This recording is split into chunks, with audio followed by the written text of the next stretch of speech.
운동의 법칙이라는 게 있습니다. 운동의 법칙은 물체가 운동을 할 때 기본이 되는 법칙으로 뉴턴의 운동법칙이라고도 합니다. 보통 우리는 물체에 힘이 가해지지 않으면 물체가 그대로 정지해 있고 물체에 힘을 가하면 움직인다고 생각합니다.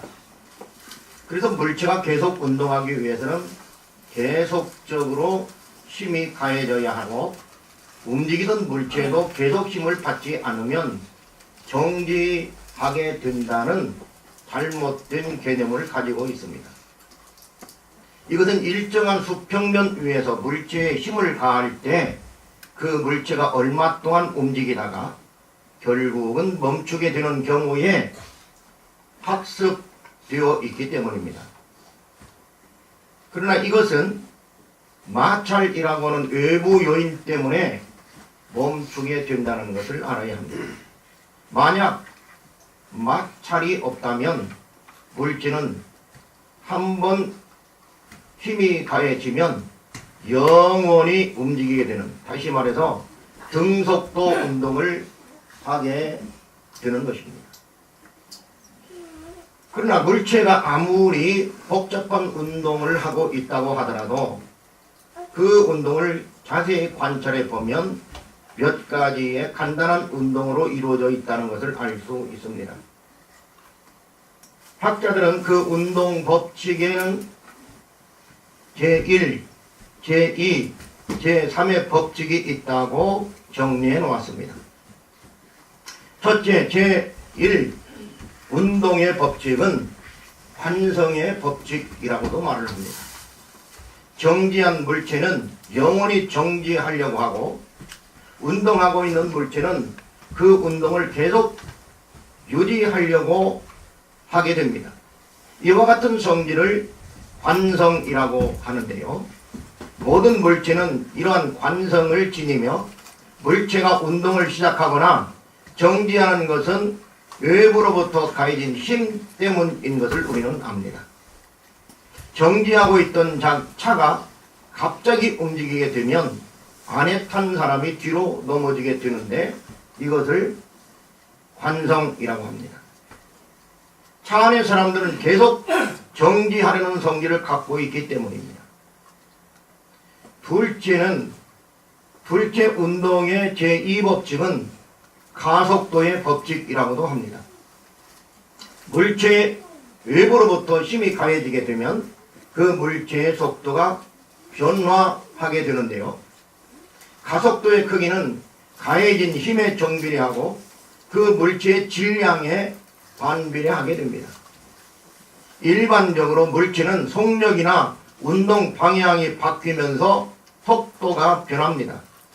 이와 같이 속도가 시간에 따라 변할 때 이것을 가속도가 있다고 말합니다. 셋째 운동의 제3법칙은 작용, 반작용의 법칙이라고도 합니다.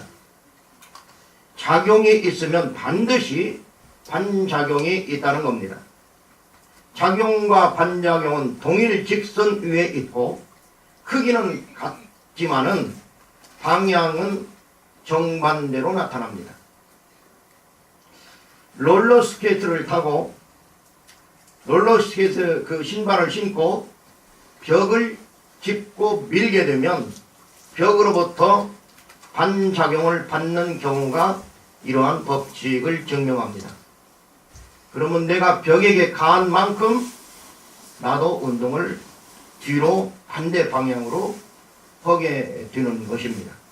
이것이 작용과 반작용, 운동의 제3법칙이라고 말할 수 있습니다. 그런데 우리는 보통 이런 제 운동의 3법칙에 대한 어떤 그 정확하지 않은 학습에 의해서 일반적인 어떤 원리도 그런 것으로 풀어가고 있다는 겁니다. 믿음도 그럴 것이고 영적인 모든 것들도 이처럼 내가 어느 만큼 무엇을 가해 주어야 작용을 해 줘야 하나님께서도 거기에 대한 반작용으로 복도 주시고 구원도 주실 것이라고 생각을 한다는 겁니다. 그래서 성경에 나타난 그런 성경 구절만 다 뽑아가지고 우리가 무엇을 해야 되는 것처럼 신학의 줄거리를 만들어가고 있습니다. 그러나 성경은 우리를 처음부터 죄악 가운데 태어난 자들, 아무것도 할 수 없는 자들, 다나토스, 죽은 자들, 자, 예를 들어서 죽은 자가 자기 스스로를 어떻게 할 수 있습니까? 그건 불가능합니다. 우리나라 속담에 고기가 물을 떠나서 살 수 없다, 이런 말이 있습니다. 물에서부터 밖으로 나오게 되면 잠시 동안은 살아있는 것 같이 보일지 몰라도 그것은 3분 후에, 5분 후에, 아니면 10분 후에는 반드시 죽게 되어 있습니다.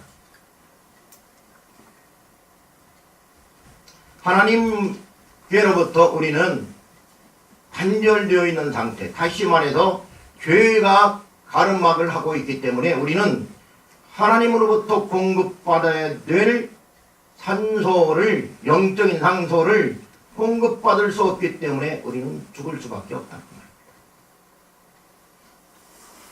만약에 어린아이가 뱃속에서 어머니의 영양분을 공급받고 산소를 공급받아야 되는데 탯줄이 갑자기 끊어졌다.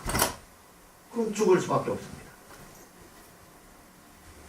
그런데 오늘 여기 본문에 영적 운동에 대한 원리가 소개되고 있습니다. 이런 영적인 것으로서 믿음의 운동 법칙을 가리킵니다. 히브리서 기자는 믿음이 없이는 하나님을 기쁘시게 하지 못하나니 하나님께 나아가는 자는 반드시 그가 계신 것과 또한 그가 자기를 찾는 자들에게 상 주시는 이심을 믿어야 할지니라 말씀하고 있습니다. 이 말씀을 이해하려면 그 앞에 있는 5절을 먼저 보아야 합니다. 그래서 일반적으로 6절만 가지고 설교하는 그런 것들을 조금 참작을 하고 먼저 5절을 보고자 하는 겁니다. 5절을 다시 한번 우리 다 같이 읽습니다. 시작. 여러분 죽음을 보지 않고 옮겨졌으니 하나님이 그를 옮기심으로 다시 보이지 아니하였느니라. 그는 옮겨지기 전에 하나님을 기쁘시게 하는 자가 하는 칭찬을 받았느니라. 아멘. 저자는 에녹이 죽음을 보지 아니하고 하늘로 옮겨질 수 있었던 근본적인 원인에 대해서, 그 이유에 대해서 믿음으로라고 진술을 하고 있습니다. 믿음으로.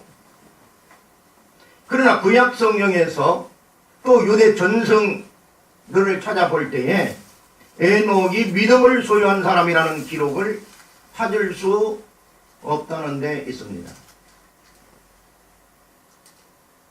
이러한 문제가 이 에녹이 믿음으로 라고 기록한 히브리서 저자가 그러면 믿음으로 라고 하는 말이 다른 어떤 것을 대변해 주는 또 다른 언어라는 것을 알 수 있다 그 말이에요. 아하, 믿음으로라는 말은 그럼 구약에는 다른 말로 표현되어 있구나 라는 것을 알 수 있다 그 말입니다. 그래서 그는 다음 문장인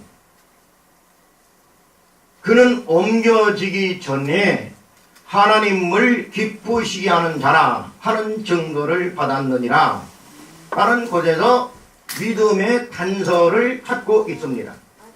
이 말씀은 창세기 5장 22절에서 24절에 나와 있는 그 내용들을 요약 정리한 그런 인용입니다.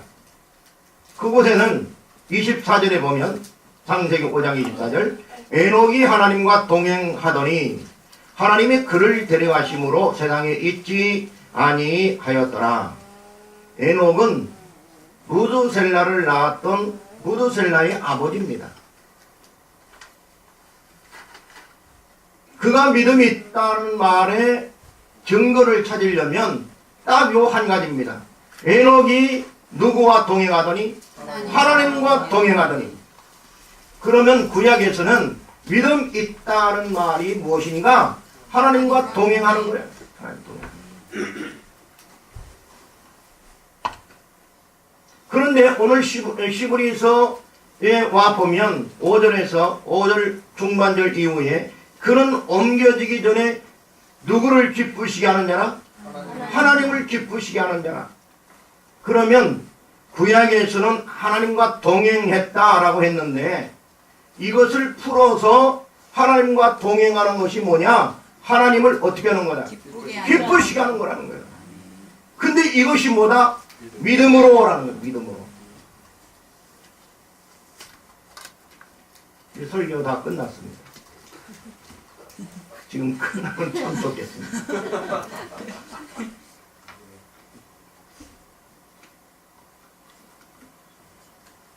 왜 이렇게 번역이 되었을까?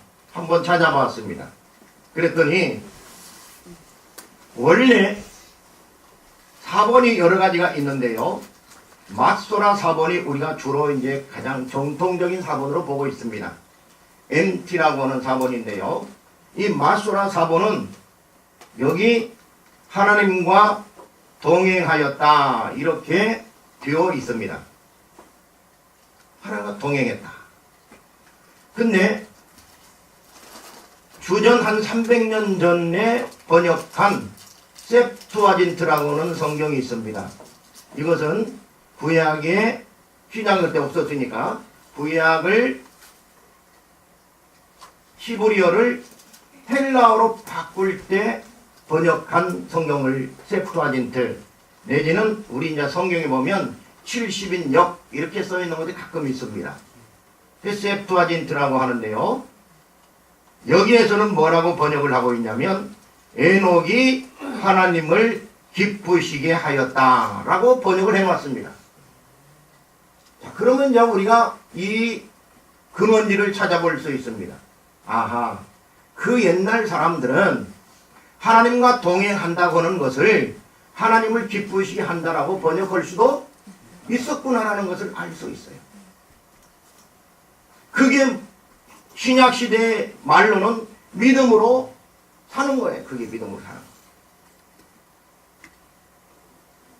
이런 사실들을 연결해 볼 때에 저자는 믿음과 하나님을 기쁘시게 하는 것을 연결시키고 있다고 하는 것을 알 수 있습니다. 다시 말하면 에녹이 하나님을 기쁘시게 하는 자였기 때문에 하나님께서 그를 옮기셨다는 겁니다. 이것은 믿음이 있다는 거예요. 그가. 우리는 여기서 하나님을 기쁘시게 하는 것은 믿음과 필연적 관계를 맺고 있다고 하는 것을 알 수 있습니다. 저자는 믿음과 하나님을 기쁘시게 하는 것을 연결시키면서 6절에 믿음에 대한 정의를 내리고 있습니다. 그러면 믿음이란 무엇인가? 6절 다 같이 시작. 믿음이 없이는 하나님을 기쁘시게 하지 못하나니 하나님께 나아가는 자는 반드시 그가 계시는 것과 또한 그가 자기를 찾는 자들에게 항상 주시는 힘을 믿어야 할지니라. 아멘. 여기가 매우 중요합니다. 그러니까 5절을 이해하지 못하고서는 6절만 가지고서는 제대로 성경을 이해했다라고 믿음에 관한 것을 이해했다라고 볼 수 없습니다. 특별히 히브리서 믿음은 여기 보면 믿음이 없이는 자 그가 하나님을 기쁘시게 하는 것 그게 하나님과 동행한 것이었는데 히브리 기자는 그것을 믿음으로 이렇게 번역을 했습니다. 근데 히브리 기자는 또 믿음이 뭐냐? 믿음이 없이는 하나님을 기쁘시게 하지 못한다. 그래서 두 가지를 얘기합니다. 하나는 하나님께 나아가는 자는 반드시 그가 계신 것을 믿어야 된다는 거예요. 두 번째로는 반드시 여기 또한이라는 말은 앞에 반드시가 반드시를 같이 받고 있는 동격의 문장입니다. 또한 그가 자기를 찾는 자들에게 상 주시는 이심을 믿어야 한다는 거예요. 이 두 가지 경우입니다. 이게 믿음이라는 거예요. 이 믿음이 누구한테 있었다? 에녹에게 있었다는 거예요. 그가 계신 것을 믿었고 그가 자기를 찾는 자들에게 뭘 주죠? 상 주시는 것을 그는 분명히 믿었다는 거예요. 이게 에녹의 믿음이었고, 더 넓게 생각하면 히브리서 11장에 나와 있는 여러 사람들의 믿음이, 선조들의 믿음이 그런 믿음이었다는 겁니다. 그렇다면 우리의 믿음도 어떻게 된다? 첫째로는 반드시 그가 계신 것을 믿어야 될 뿐만 아니라 반드시 그가 자기를 찾는 자들을 그들에게 상을 베풀고 준다고 하는 것을 믿어야 하는 거예요. 아멘? 자, 상이 뭐냐? 이런 것은 조금 이따 설명하고요. 자, 그래서 아까 얘기한 운동의 법칙을 다시 한번 보면 사람들은 이런 운동의 제3법칙, 작용과 반작용의 운동, 그래서 무엇인가 강해지면 무엇인가 나한테 또 올 거다라고 생각하는 그런 맥락이 아닌 그야말로 하나님께서 거저 주시는, 이거는 하나님을 있다고 믿는 것, 하나님의 존재를 인정하는 것은 어떤 에너지를 우리가 하나님께 부여하는 게 아니에요. 이미 있는 그것을 우리가 아멘하는 것뿐이, 받아들일 뿐입니다. 그리고 상 주시는 것도 마찬가지입니다. 내가 무엇을 했기 때문에 그분이 상을 주는 게 아니고, 우리가 하나님을 그냥 믿으면, 다시 말해서 그와 동행하면, 그를 기쁘시게 하면 그분이 우리에게 상을 주시는데, 상 주시는 것이 중요한 게 아니고 우리는 그 상 주시는 하나님을 믿는다는 거예요. 믿는다. 믿음을 설명하는 거예요 지금. 그렇기 때문에 이건 상대적인 작용과 반작용의 문제가 아니라는 거예요. 상대성 원리가 아니라는 거예요. 하나님은 절대적으로 그의 백성들에게, 그의 자녀들에게 약속한 대로 언약을 따라서 복을 주신다는 겁니다. 이게 하나님의 일반적 사람들과 이 세상의 원리와 다른 부분이에요. 물론 하나님도 밀당이 없지 않아 있기는 합니다. 그래서 어떤 데는 죄를 짓도록 죄에 대한 허용도 하시고 거기에 대한 징계도 하시는 겁니다. 그러나 그것은 그 자기의 자녀들을 올바른 길로 가게 하기 위한 방편이고, 그 자녀들에게 있는 자유의지를 허용하기 위한 방편이지 그것이 목적이 아니라는 거예요. 니들 마음대로 살아라 이게 아니라는 거예요. 따라서 믿음이 없이는 하나님을 기쁘시게 할 수 없다고 하는 명제는 언제나 참이 될 수 있는 겁니다. 저자는 믿음에 대해서 아까도 말씀드린 대로 두 가지로 정의하고 있습니다. 첫 번째로는 하나님께 나아가는 자는 반드시 그가 계신 것을 믿어야 합니다. 교회에 나오면서도 하나님이 진짜 계실까? 하나님의 실존, 하나님의 being, 하나님이 진짜로 존재하시는가? 여기에 대한 문제가 발생이 되게 되면 그건 믿음이 있다고 볼 수 없다 그 말이에요. 하나님은 살아계시는 거야. 우리와 함께 계신다. 늘 우리를 인도하시고 우리에게 호흡을 주시고 먹을 것을 주시고 우리를 당신의 자녀로서 관대하게 그리고 친절하게 그리고 늘 가장 관계론적인 측면에서 친밀하게 교제하기를 원하고 계신다는 사실입니다. 본문은 분명히 믿음이 없이는 하나님을 기쁘시게 하지 못하나니 하나님께 나아가는 자는 반드시 그가 계신 것과 라고 말했습니다. 여기 그가 계신 것은 단순히 하나님의 존재만을 의미하지 않습니다. 왜냐하면 이런 믿음은 사탄도 소유하고 있기 때문입니다. 야고보서 2장 19절을 보면 네가 하나님은 한 분이신 줄을 믿느냐? 잘 하는도다. 귀신들도 믿고 떠드느냐. 하나님도 하나님의 실존을 믿는다, 안 믿는다? 믿는다는 거예요. 그리고 벌벌벌 떤다는 거예요. 귀신이. 네. 귀신들도. 네. 그렇기 때문에 이것은 일반적으로 그냥 개념적인 믿음이 아니라는 것을 알 수 있습니다. 믿음의 내용이 분명히 있다는 거예요. 믿음의 내용이 무엇을 믿느냐, 거기에 있다는 겁니다. 그러면 그가 계신 것을 믿는다고 하는 것은 과연 무엇을 가리키는가?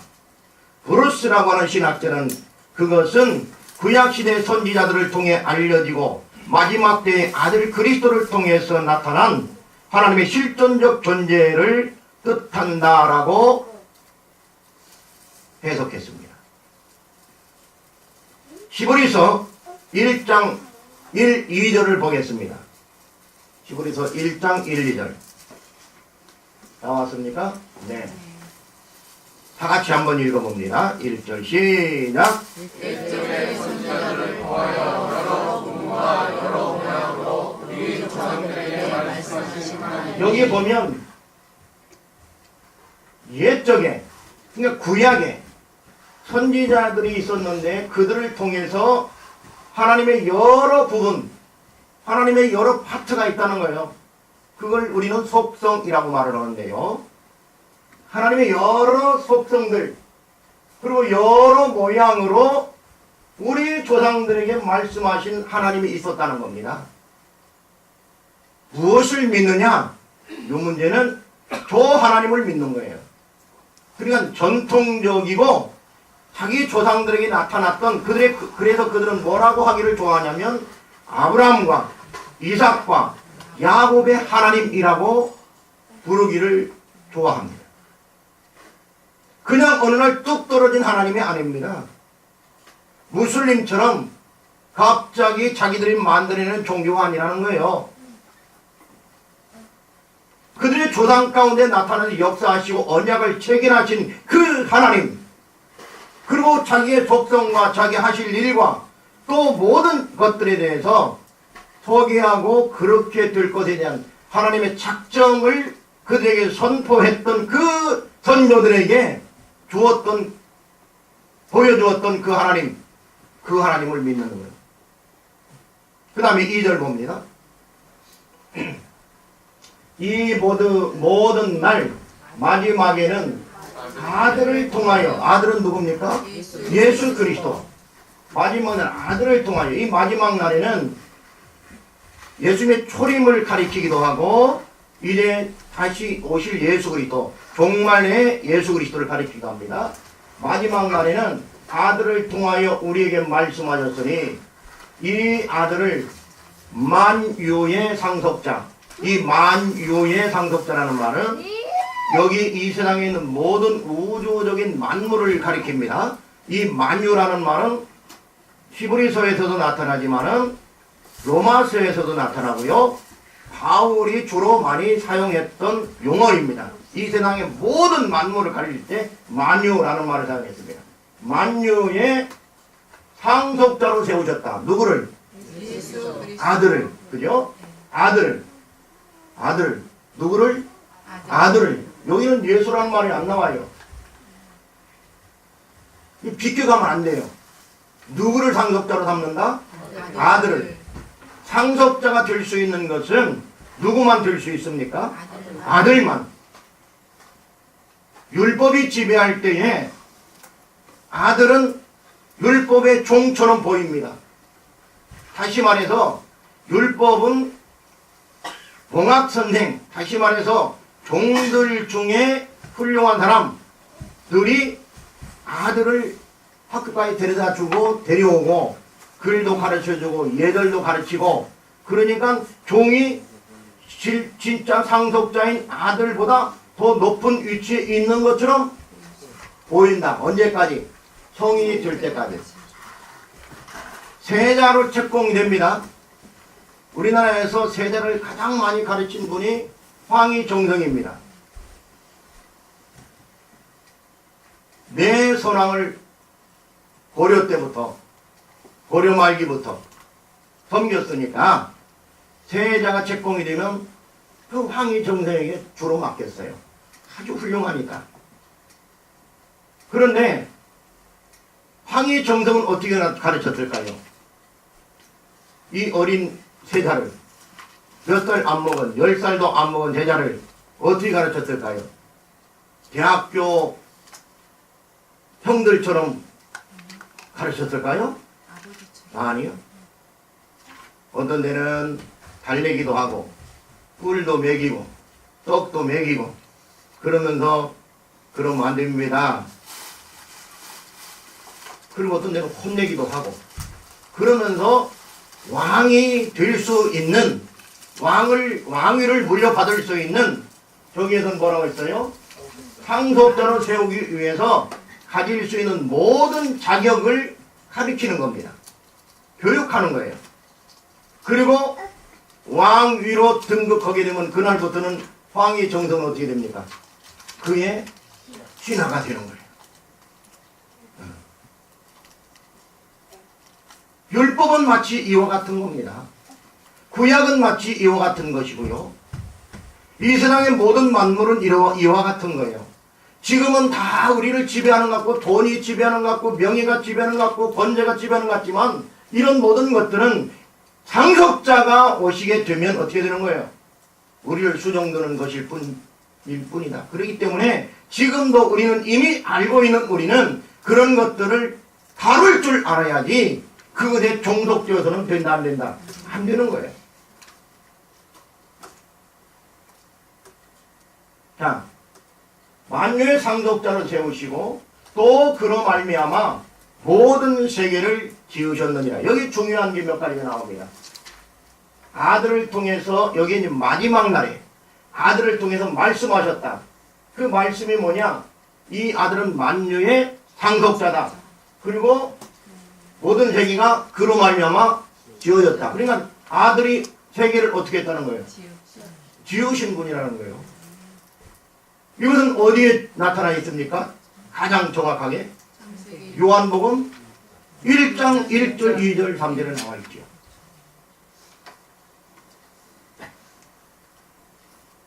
이것을 믿는 거예요. 그러니까 에녹이 하나님을 믿었다고 하는 것은 그가 살아 계시고 역사하시는 분이라는 것, 존재한다고 하는 것, 존재 자체를 믿었을 뿐만 아니라 요 예수 그리스도를 그도 믿었다는 겁니다. 물론 우리처럼 정확한 예수 그리스도에 대한 이미지는 없었을 겁니다. 그러나 우리가 믿는 것은 에녹과 똑같은 하나님의 실존을 믿을 뿐만 아니라 이제 우리에게 나타났던 히브리서 1장 1, 2절에 나와 있는 상속자이신 그분, 그리고 세계를 지으신 그분. 여기 상속자라는 말은 빌립보서 2장 한번 봅시다. 빌립보서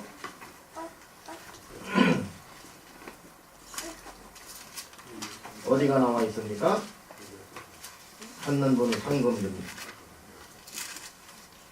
에베소 빌립보.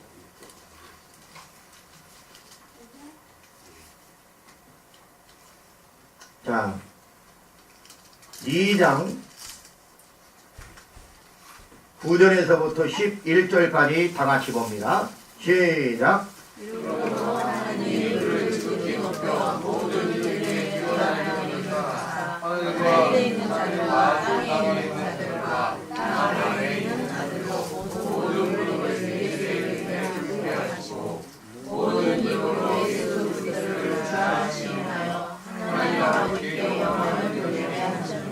아멘. 이것은 예수 그리스도를 주라고 하는 호칭을 주시는데요. 주. 하나님께서 주라고 하는 호칭을 줬다는 얘기는 이제부터 모든 만유를 통치할 수 있는 권한을 누구에게 위임했다는 거예요? 아들에게 위임했다는 겁니다. 그래서 하늘에 있는 자나 땅 위에 있는 자나 땅 아래에 있는 자들이 모두 그 앞에 무릎을 꿇고 뭐라고 시인한다고?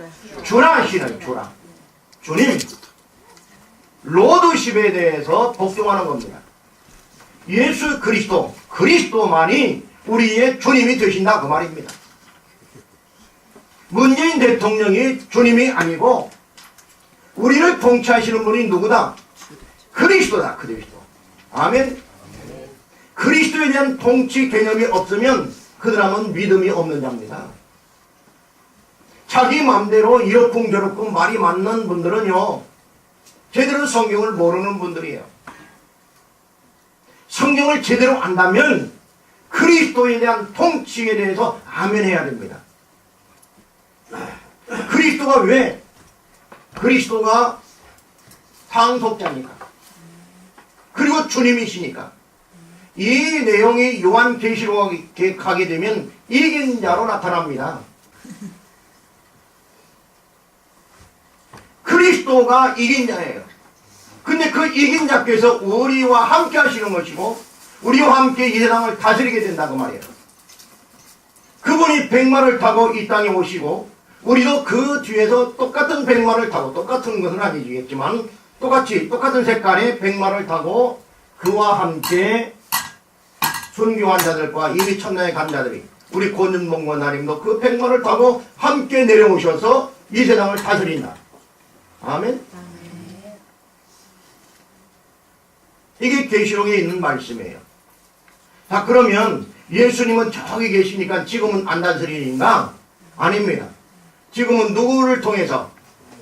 성령을 통해서. 이것을 제2보혜사, 또 다른 보혜사라고 호칭했는데요. 주님은 내가 가면 또 다른 보혜사를 아버지께 부탁해서 너에게 보낼 거다. 이게 성령입니다. 지금은 성령을 통해서 우리 마음속에서 이 세상의 모든 것들을 다스리시고 인도하신다고 말입니다. 이게 뭔 말이냐면 통치하신다고 말이에요. 지금도 그러니까 여전히 그리스도의 통치는 누구를 통해서? 성령을 통해서 이루어지고 있는 것입니다. 근데 이 개념이 없으면 자꾸 세상을 보는 거예요. 세상의 원리로 돌아가 버립니다. 그러다 보니까 교회도 세상의 원리로 지배해야 된다고 생각하고 세상의 원리로 교회를 인도해야 된다고 생각하는 거예요. 그러다 보니까 이게 충돌이 일어나는 겁니다. 조금 영적으로 깨어있는 사람과 그렇지 않고 합리적이고 또 논리적인 그 세계관을 갖고 있는 사람과 교회 안에서 충돌이 일어나게 되어 있어요.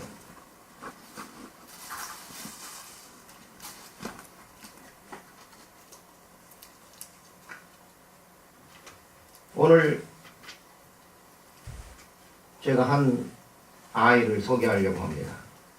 오늘 칼럼에도 써 있는데요. 20세기 초 미국 서부의 작은 도시에서 일어났던 실제 이야기입니다. 어린 남자아이가 1달러짜리를 손에 쥐고 그 도시를 휘젓고 다닙니다. 상점마다 들어갑니다. 그러면서 이렇게 묻습니다. 안녕하세요. 혹시 하나님 파시나요? 어린 아이의 엉뚱한 말에 그런 건 안 판단다 라고 친절하게 대하는 주인도 있었지만은 대부분의 분들은 장사를 방해한다고 생각했기 때문에 매몰차게 내쫓기 일쑤였습니다. 해가 기울어 어둑어둑한데도 아이는 포기하지 않고 69번째 가게에 들어갑니다. 안녕하세요. 혹시 하나님을 파시나요? 가게 주인은 60이 조금 넘은 초로의 노인이었습니다.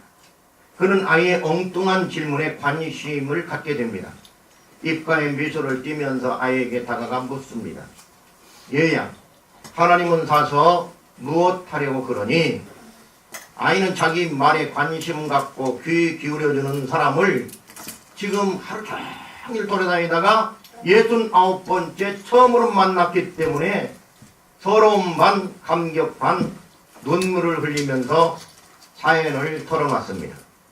부모는 오래전 세상을 떠났고 지금은 삼촌과 함께 살고 있었습니다. 그런데 그 삼촌이 건축 현장에서 떨어지는 사고를 당했기 때문에 혼수 상태에 있었습니다. 가망이 없다고 생각한 의사가 아이에게 그 곁을 떠나지 않는 아이에게 이렇게 말을 합니다. 삼촌을 구할 수 있는 것은 하나님밖에 없단다. 그런데 아이는 이것을 하나님의 신기한 물건이나 이야기라고 받아들였습니다. 어떻게든지 하나님을 구해서 삼촌을 살려야 한다고 생각했던 것입니다. 이 아이의 말을 듣고 있던 노인은 눈시울이 붉어졌습니다. 돈은 얼마나 갖고 있니? 1달러요. 참 마침 잘 됐구나. 하나님은 딱 1달러거든.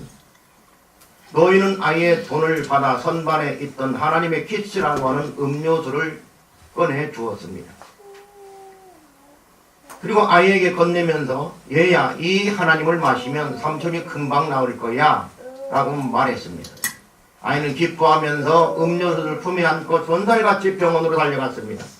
병실에 들어가자마자 아이는 자랑스럽게 삼촌, 내가 하나님 사왔어요. 이제 곧 나오실 겁니다. 다음날 세계 최고의 의료 전문가들이 전용기를 타고 이 작은 도시에 몰려왔습니다. 그리고 아이의 삼촌이 있는 병원으로 달려가 그의 상태를 진찰하고 치료하기 시작했습니다. 얼마 후 아이의 삼촌은 정상적인 상태로 돌아왔습니다. 퇴원하면서 거지서를 받아본 그는 천문학적인 치료비에 깜짝 놀라 쓰러질 뻔했습니다. 하지만 병원 측은 어떤 엉망장자 노인이 이미 비용을 모두 지불했습니다 라고 전해줬습니다. 삼촌은 나중에야 아이가 마지막으로 들른 가게 주인이 억만장자 노인이었다는 사실을 알게 됩니다. 그는 아이와 함께 그 가게를 찾아갔습니다. 가게 점원은 아이에게 이런 도움을 마음에 담아주지 말라는 말과 함께 노인이 쓴 편지를 전해줍니다. 그 안에는 이런 내용이 있었습니다. 젊은이, 내게 고마워할 필요 없네. 사실 모든 비용은 자네의 조카가 다 낸 것이니 말일세.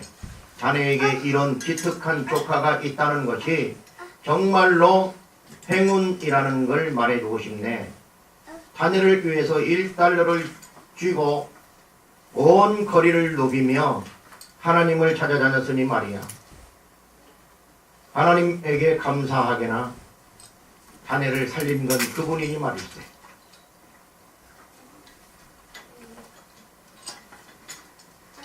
그 아이는 1달러가 얼마인지 그 가치를 모르고 있었습니다. 그리고 그것으로 구할 수 있을 것이라고 생각했습니다. 우리에게도 우리가 가진 것이 하나님을 살 만큼 가치 있는 것은 이 세상에 없습니다. 우리가 얻은 명예나 벌은 돈이나 학벌이나 그 어떤 것으로도 하나님과 대치할 만한 그런 가치 있는 것은 이 세상에 없다는 사실입니다. 중요한 건 하나님을 찾는 자, 하나님이 계시다고 믿는 믿음이 중요하다. 두 번째로는 그가 자기를 찾는 자들에게 상 주시는 이심을 믿어야 합니다. 본문은 하나님께 나아가는 자는 반드시 그가 계신 것과 또한 그가 자기를 찾는 자들에게 상 주시는 이심을 믿어야 할지니라.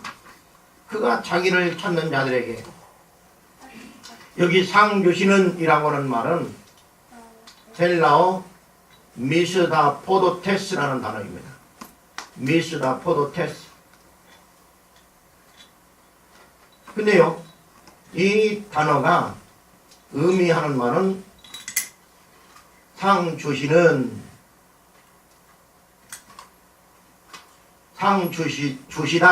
그런 말이 아니에요. 상 주시는, 다시 말해서 보상자, 리워더라고 영어 성경으로 번역해 놨습니다. 리워더.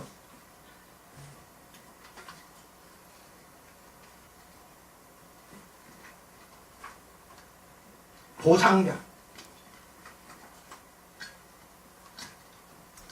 이런 의미가 있는데 바로 상이 뭐냐? 상은 곧 누구라는 얘기예요? 하나님 자신이라는 거예요. 우리가 하나님께 기업을 받는데 기업을 받는 그 기업이 무엇이냐? 첫째로는 하나님 자신이에요. 예수 그리스도 자신입니다. 물론 하나님 나라가 우리의 기업이죠. 그러나 예수 그리스도 없는 하나님의 나라가 무슨 의미가 있습니까? 구원이 없는 이 땅의 사역들이 무슨 의미가 있느냐 그 말이에요.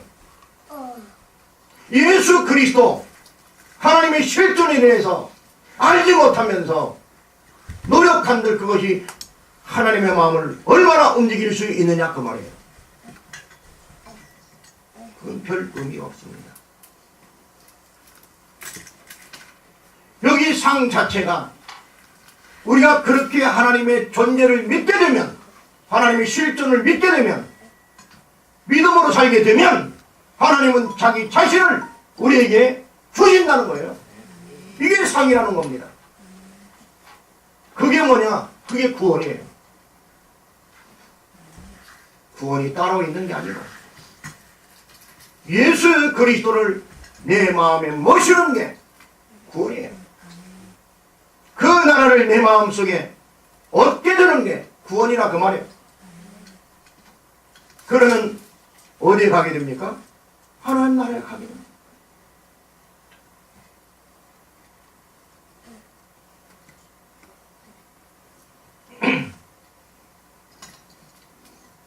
그리스도인들에게 있어서 최상의 기쁨의 근원은 하나님 자신밖에 없습니다.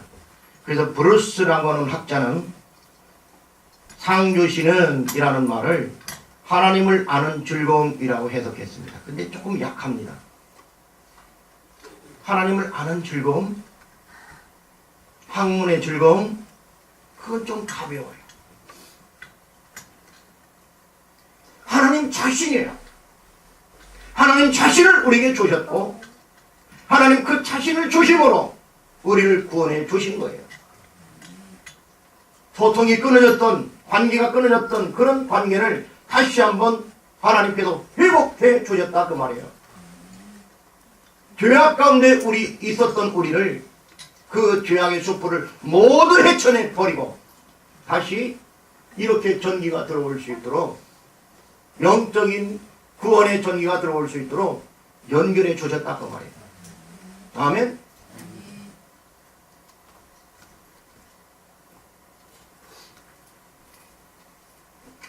지난 주간에는 우리 홍선 교사님이 우리 카톡 방에 조금 이해할 수 없는 글을 올려놨어요.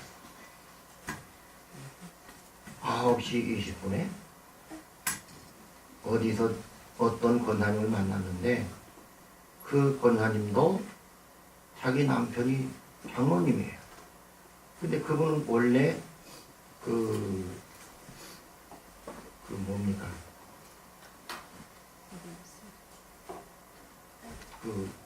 하여튼 돈 관계되는 그런 사업을 하시는 분인데 그게 잘못해가지고 그분의 잘못은 없는데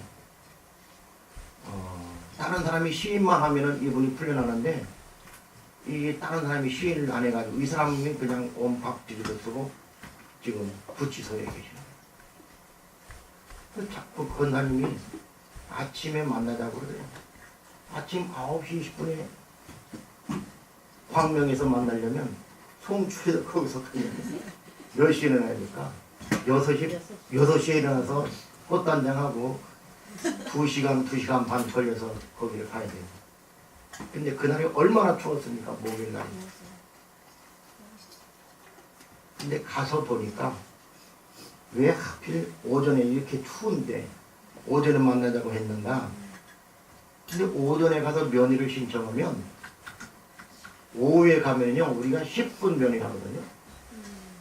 그런데 오전에 가면 12분을 주는가 봐요. 그렇답니까? 네, 공식적으로 12분입니까? 네, 그렇다고. 참 희한해. 오전에 오는 사람들은 지금 아침에 일찍 면회 오는 사람이 그만큼 없다는 거죠. 감옥 가는 뭐가 이쁘다고 아침부터 가서 노래하고 있어. 그러니까 오후 늦게나 가는 게 다. 그러니까 우리가 갈 때마다 12시에 여기서 출발을 가면요. 항상 사람들이 밀려있어. 그래서 나는 오전도 맨날 밀려있는 줄 알았죠. 근데 이분은요. 첫 번 신청을 해가지고 그 전날 그것도 신청해놓고 기다렸다가 들어가서 12분을 더 면회하고 싶어가지고 이런 마음이 우리한테 있느냐 그 말이에요. 저는 그걸 읽으면서요. 그 짧게 다른 분들은 그게 뭔 말인지 몰랐을 거예요. 앞뒤 설명이 없으니까. 야, 그 권사님 참 대단하다.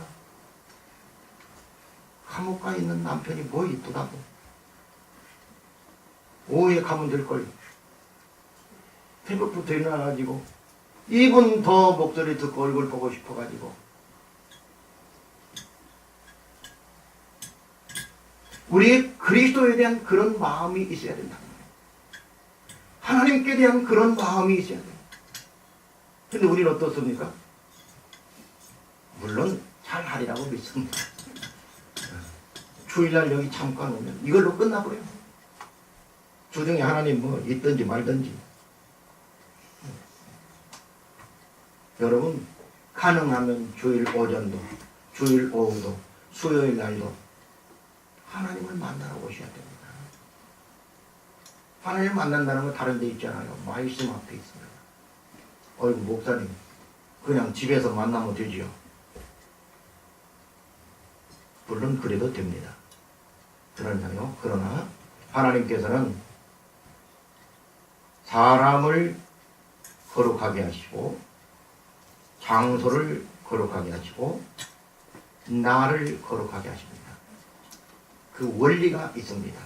그리스도 안에서 다 이루어진 사건들이지만은 아직도 그 원리는 살아있다, 없어졌다. 살아있는 원리가 다 없어. 그리스도 안에 다 이루어졌다고 하는 사람들이 있어요. 거기 율법 폐기론자들입니다. 율법 폐기론자들은 율법이 더 이상 이제 필요가 없다. 우리 구원받는데. 물론 구원받는데 더 이상 필요치 않죠. 왜? 율법보다 율법의 실체인 예수 그리스도가 오셨으니까 이 그림자인 율법은 필요 없는 거지요. 그러나 우리의 윤리와 우리의 신앙을 위해서는 율법이 여전히 선하고 필요한 거예요. 여전히 토요일 안식일은 아니지만 부활하신 주님의 날 지켜야 될 도리가 우리한테 있는 거예요. 11조는 아니지만 연보를 힘껏 드려야 될 원리가 우리한테 있는 거예요. 그러니 11조 때 먹으려고 하지 마세요.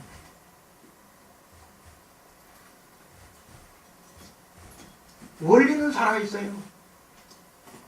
11조에게 약속했던 하나님께서 연보를 드리는 사람들에게 그만큼 주실 거예요.